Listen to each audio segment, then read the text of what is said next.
안녕하세요. 그랬구나TV 김근아입니다.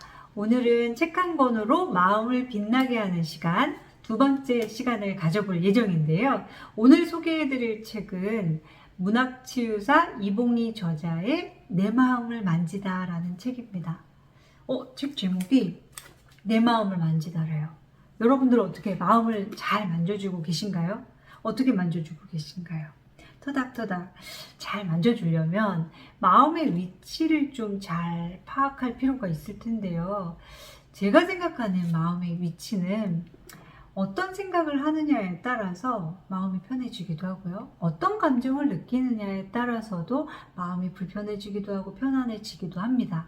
그래서 우리는 마음의 위치를 생각과 감정의 교집합이다라고 볼 수가 있을 텐데요. 오늘 이 시간에는 생각을 어루만지는 시간으로 영상을 준비해 봤어요. 다음 편에 두 번째 편에서는 감정을 어루만지는 시간으로 동일한 책으로 좀 인사를 드려보도록 할게요.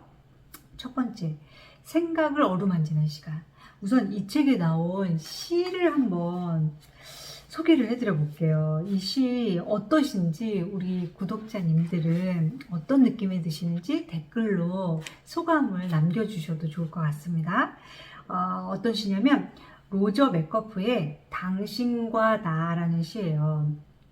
읊어볼게요. 네. 나는 조용조용 설명한다. 당신은 고함치는 말로 듣는다.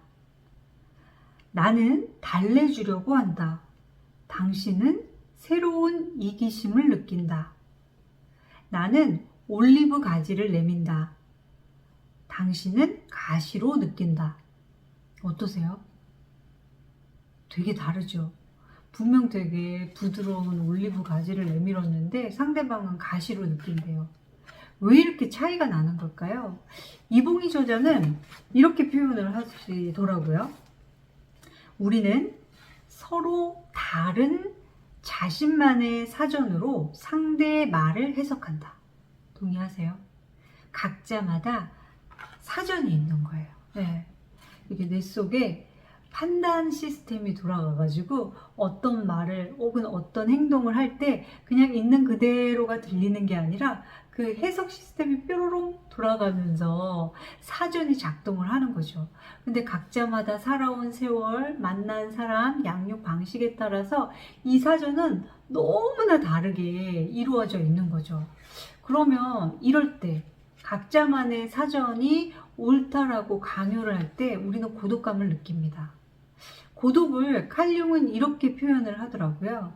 우리가 혼자 있을 때 느끼는 것이 아니라 내가 중요하다고 생각되는 것이 의사소통되지 않을 때, 이때 고독감을 느낀다. 동의하세요? 저는 이 문장이 너무 와닿더라고요. 정말 고독할 때가 혼자 있을 때가 아니었어요. 내가 중요하다고, 그렇게 중요하다라고 얘기하고 있는데 상대방이 귀뚱으로도 듣지 않을 때, 이럴 때 마음의 상처를 받기도 하잖아요. 그러면 어떻게 생각을 어루만지느냐?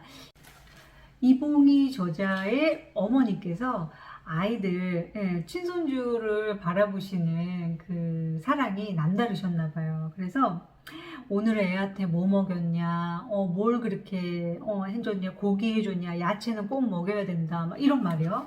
그러면 이제 우리가 그냥 야채 뭐 먹었냐라고 들으면 되는데 그렇게 들리지가 않고 또 저 소리 한다라고 해석을 하기 시작하는 거예요. 그리고 나만의 사전과 어머니의 사전이 다른 순간 이게 계속 충돌이 일어나는 거죠. 이럴 때 우리가 어떻게 하면 마음을 챙길 수가 있을까요? 첫 번째는 있는 그대로 듣는다예요. 있는 그대로 듣는다. 내가 전화를 했을 때 애는 뭐 먹냐 라고 이야기를 하고 계시는구나 이거고요. 그때 나는 좀 불편하구나 라고 본인의 그 어떤 현상을 그대로 본인이 해석을 떼어놓고 듣는 겁니다. 두 번째는 어머니가 애는 뭐 먹였냐, 고기는 꼭 먹여야 된다, 야채랑 같이 챙겨 먹었냐 이렇게 얘기를 하는 건 어떤 것을 바라신 걸까요? 번역기를 돌려보는 거예요. 네. 엄마가 얘기하고 싶은 게 뭘까? 아이들의 건강을 잘 챙겼으면 좋겠구나라는 마음이에요.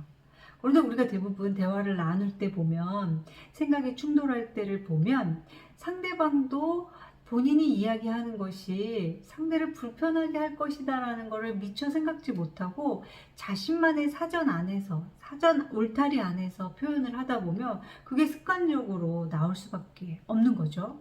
이때 우리가 생각을 어루만지는 두 가지 방법을 좀 제안 드려 봅니다. 첫 번째는요, 있는 그대로 듣고 나의 감정이 일렁인다면 있는 그대로 느껴보기. 두 번째는 상대가 뭔가 나만의 사정과는 다른 용어로 이야기를 할 때 번역기 돌리기. 엄마가 아이들에게 잘 챙겨줘서 건강하기를 바라시는구나. 혹은 야, 네가 제정신이니? 이렇게 늦게 일어나는 게 제정신이야? 이렇게 소리를 질렀을 때도 나 스스로에게도 번역기를 돌려보는 거죠. 내가 지금 아이가 제 시간에 가기를 바라는구나 라는 마음으로 들었을 때 좀 더 고요해지는 생각들을 발견하게 되시지 않을까 싶습니다. 오늘은 여기까지만 연습을 해볼 거예요. 여러분의 마음에 조금이나마 빛이 날 수 있는 마음 만지기였기를 바라면서 지금까지 그랬구나 TV 김그나였습니다.